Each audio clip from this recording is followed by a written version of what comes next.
इस वीडियो में हम लोग एनसीईआरटी गणित कक्षा 10 का प्रश्नावली 8.1 का प्रश्न संख्या 6 को लेंगे।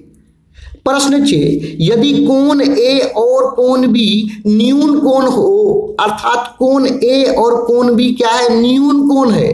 न्यून कोण मतलब वैसा कोण जिसका मान 90 डिग्री से कम हो।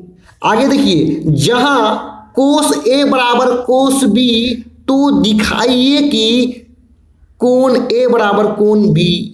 अर्थात हमें इस प्रश्न में कोस ए बराबर कोस बी दिया हुआ है। जहां कोण ए और कोण बी की बात करें तो दोनों क्या है, न्यून कोण है। तो इस चीज को लेकर के हमें ये दिखाना है, ये सिद्ध करना है कि कोण ए कोण बी के बराबर है। तो आइए सबसे पहले हम लोग इस स्थान पर एक समकोण त्रिभुज को बना लेते हैं। यहाँ पे मुझे आपको समझाने में सुविधा हो इसलिए एक समकोण त्रिभुज को यहाँ पे पिन अप कर लिया हूं मैं, लेकिन आपको इस स्थान पर समकोण त्रिभुज को बना लेना है। अब इस समकोण त्रिभुज की बात करें तो ये जो एल टाइप का कोण है यही है समकोण, अर्थात 90 डिग्री का कोण है ये।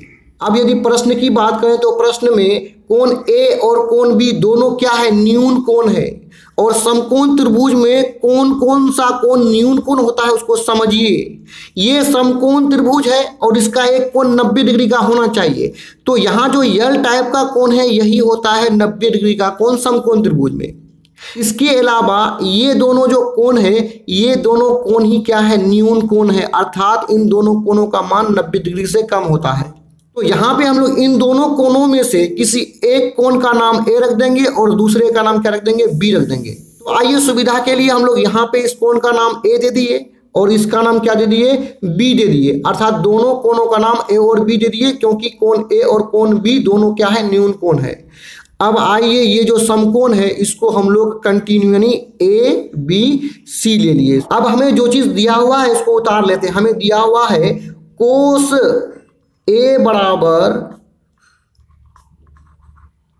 कोस बी, और इससे हमें कोण ए बराबर कोण बी को क्या करना पड़ेगा, साबित करना पड़ेगा। त्रिभुज में देखिए कोण ए और कोण बी ये दोनों आपस में बराबर हो, इसी चीज को हमें क्या करना है, साबित करना है। ए और बी आपस में तब बराबर होगा जब इन दोनों कोणों के सामने वाला भुजा आपस में बराबर हो। अर्थात कोण ए के सामने क्या है, बीसी, और कोण बी के सामने क्या है, एसी। यदि बीसी और एसी यदि आपस में बराबर हो जाए तो इसके सामने वाला कोण ए और बी आपस में बराबर हो जाएगा।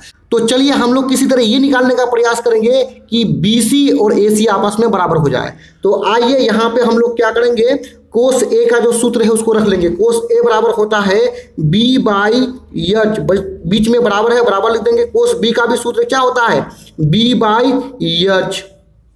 लेकिन दोनों जो सूत्र है, दोनों सूत्र के लिए हम लोग एंगल जो है अलग अलग लेंगे। यहाँ एंगल ए लेंगे और यहाँ एंगल बी लेंगे। तो चलिए यहाँ पे हम लोग बढ़ जाते हैं आगे। यहाँ पे देखिए अब बी क्या होता है समकोण त्रिभुज में, इसको समझिए। बी होता है दिया हुआ कोण से संलग्न, मतलब लगा हुआ भुजा। तो दिया हुआ कोण मेरा ए है और समकोण त्रिभुज में ए यहाँ पर है, और इससे लगा हुआ भुजा को ही क्या बोलेंगे, बी बोलेंगे हम लोग। तो कोण ए से संलग्न मतलब लगा हुआ भुजा क्या है, एसी है, जिसको हम क्या कहेंगे, बी कहेंगे।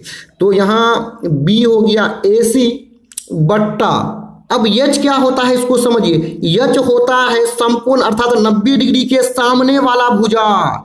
तो समकोण अर्थात 90 डिग्री का कोण यहाँ है और इसके सामने वाला भुजा क्या है, ए बी है, जिसको हम क्या कहेंगे, यच कहेंगे। बराबर है, बराबर लगा देंगे। बी देखिए, इस बी को देखने के लिए हमें दिया हुआ एंगल क्या लेना पड़ेगा, बी लेना पड़ेगा। तो बी होता है दिया हुआ कोण के संलग्न भुजा। तो दिया हुआ कोण बी यहां पर है, बी से संलग्न मतलब लगा हुआ भुजा क्या है, देखिए इस कोण से लगा हुआ भुजा है बीसी, इसी को हम लोग क्या बोलेंगे, बी बोलेंगे। तो इस बी को देखे बी से और इस बी को देखे कहां, ए से। अब यहां पे एक बात समझिएगा कि कोण बी से संलग्न अर्थात लगा हुआ भुजा ए भी है, लेकिन ए बी को हम लोग बी नहीं कहेंगे। क्यों? क्योंकि वो तो समकोण के सामने यच है, बी होगा ये। अब यच अभी बताया कि यच होता है समकोण के सामने वाला भुजा, तो समकोण यहां पर है 90 डिग्री का कोण, इसके सामने वाला भुजा ए बी हो जाएगा यच, तो यच बराबर है क्या ए बी। अर्थात यहां पे हम देख रहे हैं कि बराबर के इस पक्ष में भी और बराबर के इस पक्ष में भी नीचे जो ए बी आपस में बराबर है, तो ये दोनों कट के हो जाएगा समाप्त। अर्थात यहां पे हम लोग लिखेंगे या इस पक्ष में हमारा AC बचा है तो लिख देंगे AC बीच में बराबर है, इस पक्ष में BC लिख देंगे। देखिए यहाँ पे AC और BC बराबर है तो इसके सामने वाला भुजा बराबर होगा, इस शर्त को पहले लिख लेते हैं। देखिए ये नियम है कि बराबर भुजाओं का सम्मुख कोण मतलब सामने वाला कोण आपस में बराबर होता है। सम्मुख मतलब होता है सामने वाला, तो बराबर भुजा क्या है AC और BC बराबर है, तो AC जो भुजा है इसके सामने वाला जो कोण होगा B, यानी AC के सामने क्या है, AC के सामने है B, कोण B, ये किसके बराबर होगा, ये दोनों बराबर हो तो BC के सामने वाला कोण के बराबर, तो BC के सामने वाला कोण आपका क्या है A है, तो इसके बराबर होगा। अर्थात बराबर भुजाओं के सामने वाला कोण आपस में क्या होता है बराबर होता है, उसी बात को यहाँ पे लिखे हैं। अब यदि हम साबित करने की बात बोले तो वहां पे पहले क्या था A था, तो हम पक्षों को यहाँ पे अदल बदल कर सकते हैं, उसमें कोई दिक्कत नहीं। यानी इस पक्ष को इस पक्ष में कर दिए, इस पक्ष को इस पक्ष में कर दिए, यही चीज हमें साबित करना था। आप यहाँ पे लिख दीजिएगा क्या प्रूव्ड, हिंदी में प्रमाणित हुआ भी लिख सकते हैं। इस तरह का और भी वीडियोस को देखने के लिए आप हमारे चैनल के प्ले लिस्ट में जाकर के देख सकते हैं। वीडियो देखने के लिए धन्यवाद।